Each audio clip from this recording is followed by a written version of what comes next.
Professor Ramesh, Mr. Shekhar Vishwanathan, Professor Manoj,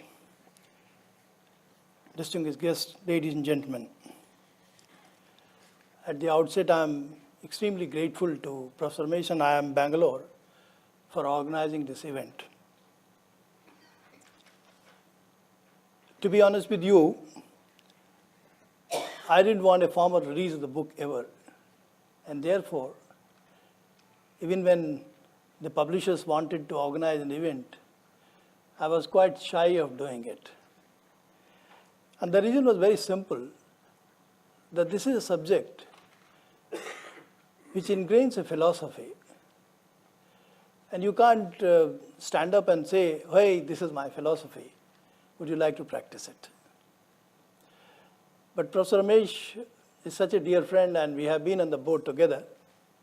He talks very modestly about himself. I know how much of contribution he makes to the National Insurance Academy. In fact, I'm not letting out a cigarette. When we were rewriting the vision and mission document of NIA, he and I were in that small committee of 3 persons. So when he says that, oh, he keeps listening to me, that's not correct. But nonetheless, I'm indeed grateful to him, and I couldn't refuse. But I'm glad that I'm here and that this formal launch of the book is being done in an educational institution like IIM Bangalore. In fact, corporate governance is a word which is used, abused, and talked about more than any other word in the corporate world is being talked about. But somewhere along the line, the philosophical part, or what exactly it means, is being lost in the din of the regulatory framework, the legislative provisions, and the endless debates, and the professionals who keep pontificating about the practices that should be observed to create a corporate governance framework, value of emulation. And therefore, let me go back to the basics. My book starts just about 2 pages from where the concept of economics started. That is hunting and gathering, to agricultural economy, to industrial economy, to information economy, to the onset of bioeconomy. And I hazard a guess of the opening of the next, audaciously enough, that the next real driver of planet Earth will be cosmic economy. And then I try to elucidate how these economies started growing. And it was sometime in the 16th and 17th centuries when a great financial and economic innovation took place, which has not been noticed or at least talked about in the world as much, is the creation of a joint stock company. The people with surplus resources were allowed to join hands with people with ideas and the entrepreneurship. And together, they wanted to create value or the wealth out of the resources used during that enterprise business. And therefore, the basic concept, and if you see where from started, even though the fundamental history I have quoted in the book is, for the first time in the world, something like 95 shares of the Belus Mining Company were transacted in Toulouse, France in 1250. But it eventually evolved during the 16th and 17th centuries when the sailors in search of riches wanted the risk to be spread around. And therefore they started inviting people who had wealth that come, engage with us, we will create wealth and we'll share with you. And that's where when initially the companies started with charters. I was telling Mr. Manoj that somewhere in the late 17th century, beginning of 18th century, India was supposed to be a very prosperous country. Would you believe, it is written in the book, that almost all the European countries from where the sailors were taking to the high seas, the first important company that was registered was East India Company Limited. It was registered in UK, it was registered in Spain, it was registered in Portugal. Someone may ask me a question, particularly from the younger generation, then what happened to our wealth? Well, it got eroded, it got carted away, it was looted. And also it was not created further. Now, and therefore the fundamental purpose of the innovation of a joint stock company was the creation of wealth. And the management of that created wealth and its efficacious sharing among all those stakeholders. And who were the stakeholders? The stakeholders were the people who were the entrepreneurs, or the guys who were prepared to take the risk, the people who were pooling in the financial resources or otherwise, the state. Because initially the joint stock companies started as chartered companies, and they were basically, particularly in England and Europe, they were basically meant to finance their war activities and create colonies, because the state did not have adequate resources. But the eventual purpose of the governments of those countries was to create wealth. And therefore, the prime purpose of starting a joint stock company was wealth creation. And having created, wealth has to be managed appropriately and has to be shared sagaciously. Now here enters the drama.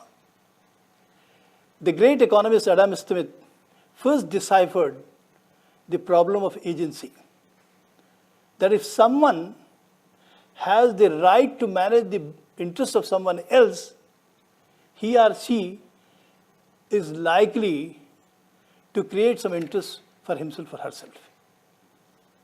And therefore, certain broader framework has to be created to ensure that agency problem does not hinder the ultimate objective for which the enterprise is created. And that is how the barriers to the good corporate governance started. I have listed in my book what are those barriers, but let me just mention to you what happens if someone is managing somebody's business. First, the interest of the two, those inactive stakeholders and the active stakeholders, may vary. And as a consequence of which, he in the driver's seat may profit therefrom. Then similarly, abuse of opportunity, abuse of authority. And there are a number of other barriers. I mean, you can go on endlessly. As I was telling in the class that I was addressing a short while ago, well, I have been sitting on the boards, good fortune of having sat on the boards for good over 3.5 decades. And I have seen how various barriers stand up to good corporate governance. Then therefore came in what is called a regulatory state into the picture. And that's how the formation of legislation to ensure that the problem of agency does not hinder the basic fundamental purpose. And naturally, frames were created. Now, I don't want to go into the details of those frames, but I would like to tell you with every corporate governance scandal or a serious misconduct, these frameworks go on refinement. And therefore, the corporate governance framework is always on a boiling pot. It has not settled yet. Something happening in the United States, something happening in Europe, or something happening in Japan or South Korea, it just goes back to frames. And those frames have 4 broad pillars according to me. 1, the related party transactions, because someone in authority has a chance to abuse his power, to utilize the opportunity,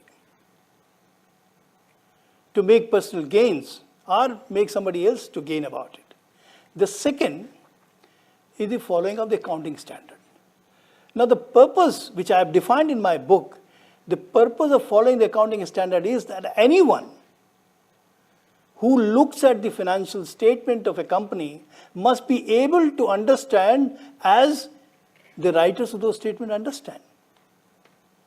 The analyst who opine on the performance of the organization or the future of the organization should be able to understand. And therefore, certain standards have to be laid down. And that is why accounting standards have been laid down. And that's why it is also put down in the frame itself.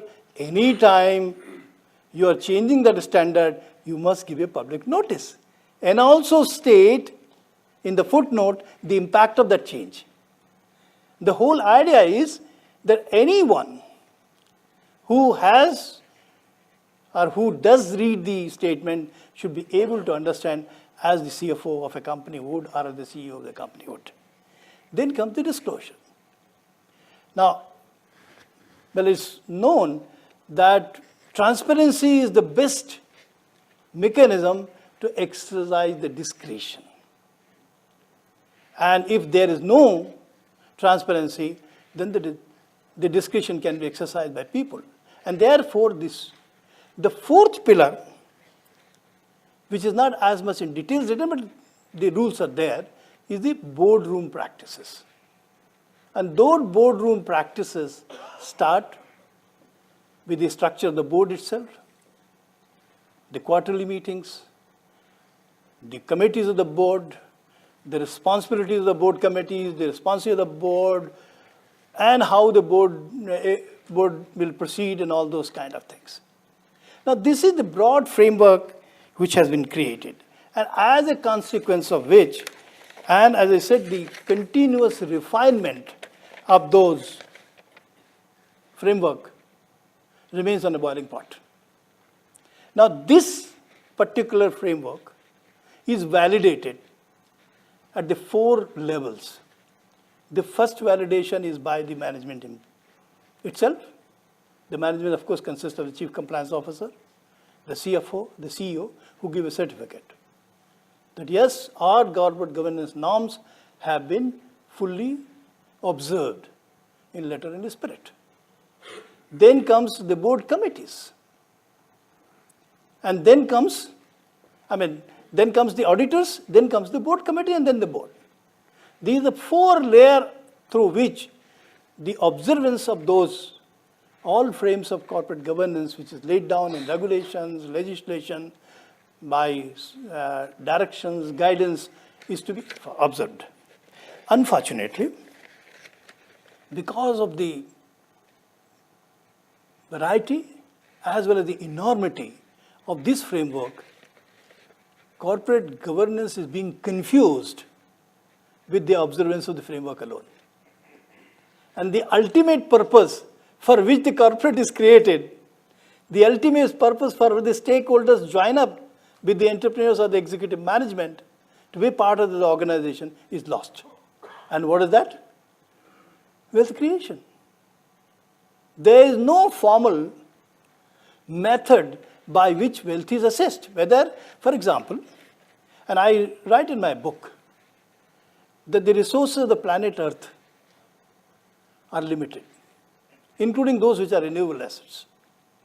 Now, in case they are limited, then they must be passed on to such people who can optimally create wealth out of those resources. And therefore, the markets have been created. And it is believed that even though markets are not the perfect allocator of the resources, they are possibly the best allocator of the resources in the current social system that we live. Now, there is no appraisal. And therefore, when I was what I used to describe jokingly, in the chair of the pontiff of the regulation of the market, I laid down, at least voluntarily, you must have corporate governance rating. And I have given the details in the book that corporate governance, in fact, it took me quite a while to inspire both CRISIL as well as ICRA to do the rating, because they felt this is not going to be a great revenue resource. I said, look, guys, sometimes initially you start with a social service and then make an economic service. You'll be able to do that. Unfortunately, because there has been no serious insistence, it has not become a revenue source. But it does envisage the wealth creation, wealth management, and wealth sharing. Now, the point I was making was that corporate governance, and which is what, in fact, half of my book is devoted, more than half of the book is devoted to boardroom practices. And where do the boardroom practices begin with? There is a confusion that I can have wonderful people on the board. Now, it's my belief that you need to have wonderful people on the board. Variety of skills, from variety of geographies, and variety of experiences. But in case you do not make use of that talent, they become an artifact in the boardroom. You hang wonderful pictures, no? Now, what is needed to be done is that the executive management must prepare for a board meeting, and that begins the journey from creation of a proper board agenda. Now, board agenda, for example, in the case of a company which I happen to chair, I insist that in case you are asking for allocation of additional financial resources for a new project, you will have to give me options. That whether I create an organic new factory, or I buy out a factory, and if I do this or I do this, what are the various options? Now, unless the executive management tries to utilize the talent in the board, ladies and gentlemen, can you tell me there can be optimal creation of wealth? And that is the appraisal. Of course, SEBI has gone one step further, including the Companies Act have the provisions about the, what is called appraisal of the performance of the board members and the committees. But that again has landed in the ritual. My philosophical underpinning is all that the review you do, certainly you do all that preparation for doing a puja, but ultimately do some meditation also and establish some communion with the God, and that God, in the case of a joint stock company, is the wealth creation, wealth management, wealth sharing. Now, how it can be done? First and foremost, I have tried to define what is the role of the board and what is the role of executive management. Those of you who have an opportunity to sit on the board see, in fact, despite the fact that in some of the boards where I am not the chairman, I keep on pushing, but 90% of the time is spent in replicating what management does. Only about 5-10% of the time is spent on what board is supposed to do. For example, if you sit in a board meeting, those routine items starting from leave of absence, confirmation of minutes, action taken report, compliance certificates, declarations, all that goes on. And finally comes review of the performance of the company for the quarter. And CEO and CFO stand up to make a wonderful presentation. Half an hour, 45 minutes gone. Very scant discussions take place. And there comes the time for the lunch and the tea and the board. Well, my dear friends, if that is what is to be done, then why do we need to have a board? Why do we need to have those wonderful, great, experienced, learned people on the board at all? If we want wisdom of the gray hairs or even the black hairs, these days we are also trying to, if at all we have a process to be incited, younger people on the board. Because my belief, a good board comprises, and that's what I write in the book, a good board comprises of youth and maturity. Because youth has the ability of risk-taking. Maturity has a sense of proportion. And when they join together, the decision-making in the boardroom is going to be much more superior. It may not still guarantee that the best value will be created of the decision taken, but it will certainly assure all those who are decision makers that we try to think through, we try to do. The real challenge in most board is there is no democracy in the board. Chairman says something, in fact, I have quoted the instance.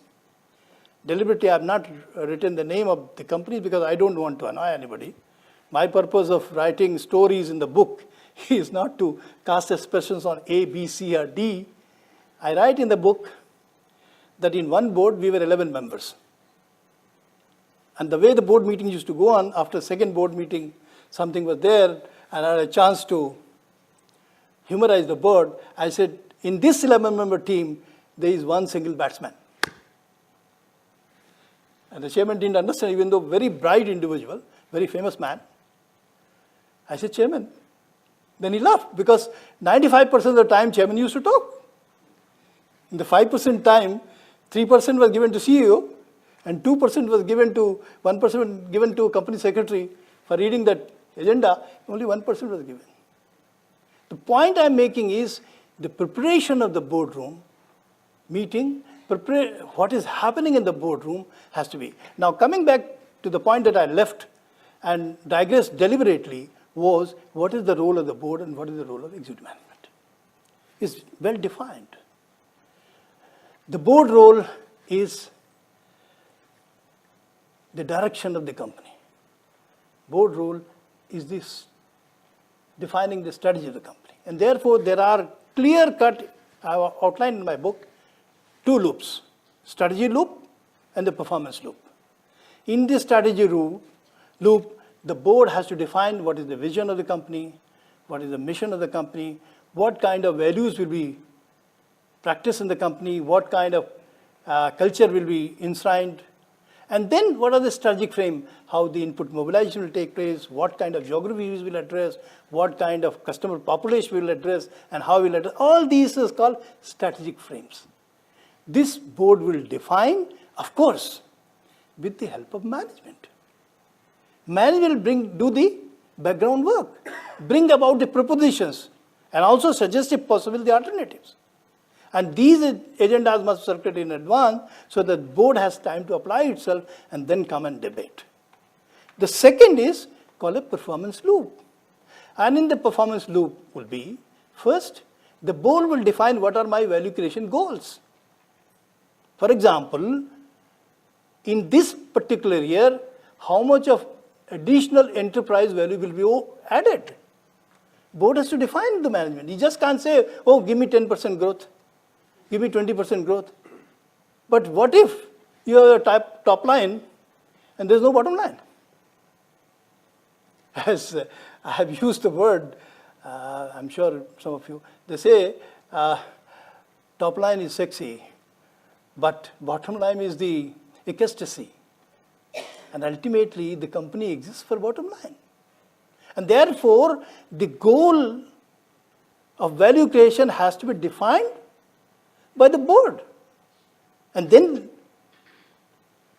superintendence of the execution by the management. The role of the management is to execute the policies given and deliver the value creation goals. Management is not, in fact, I have seen in one board, vision was being rewritten and something ragtag was brought to the board. And before, I was still trying to look through what was written, because agenda paper came only previous night. Before I could even flip through on my iPad, the vision was approved and gone. When I woke up, I said, what is this? Mr. CEO, you do not have the authority. No, sir, we have debated ourselves. We have decided this will be the vision of the company. I said, what do you mean? You have decided. It's the board which will decide. Do you know who owns the company? Shareholders. How do the shareholders manage? They appoint a set of few individuals, honorable individuals, men and women, as the board members. They have the first authority. And you guys can operate anything which board has the authority only if the board decides to give you the authority.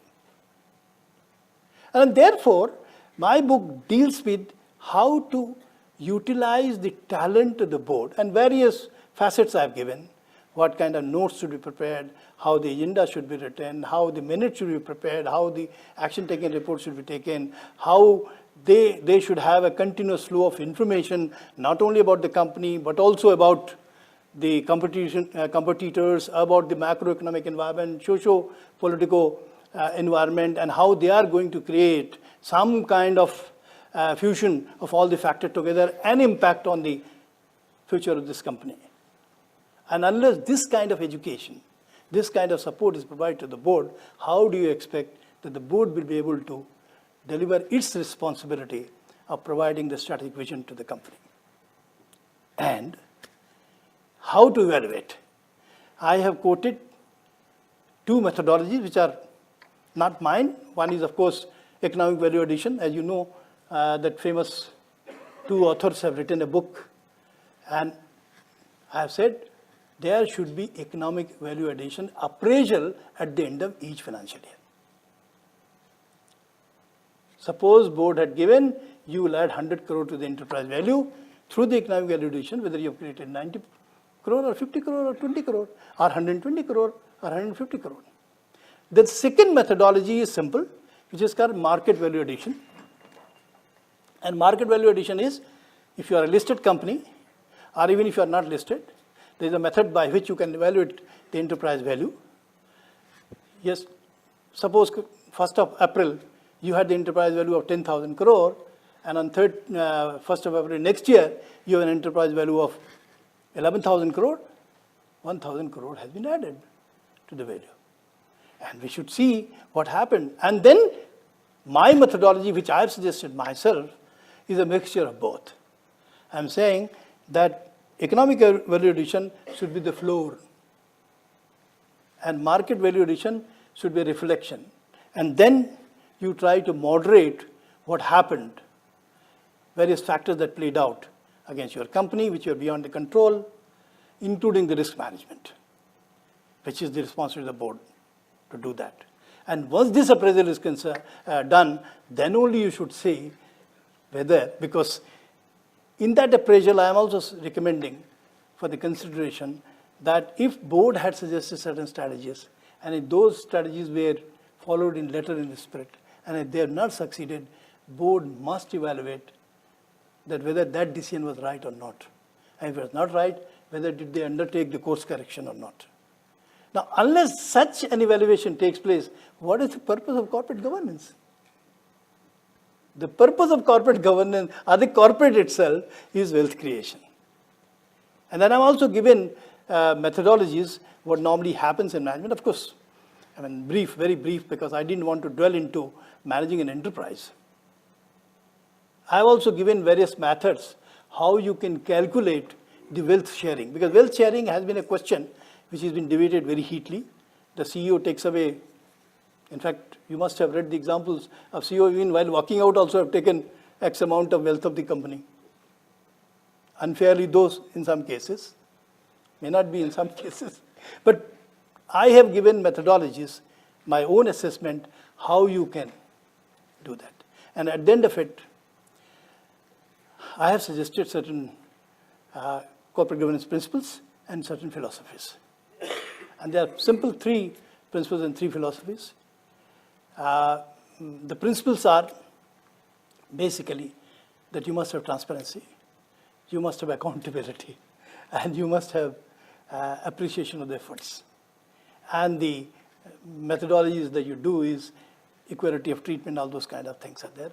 I don't want to go on and on, but I would like to suggest for your consideration that whenever and wherever you have an occasion to either sit on the board or appraise the performance of the board or a company, please do not look from the myopic glasses of just seeing whether conformance to the rules or the framework laid down by the regulators and or the legislation has been observed in letter or not. Go back beyond it and see what has happened to the utilization resources that were commanded by the board and the executive management in the ultimate creation of the wealth and its sharing. Thank you, ladies and gentlemen.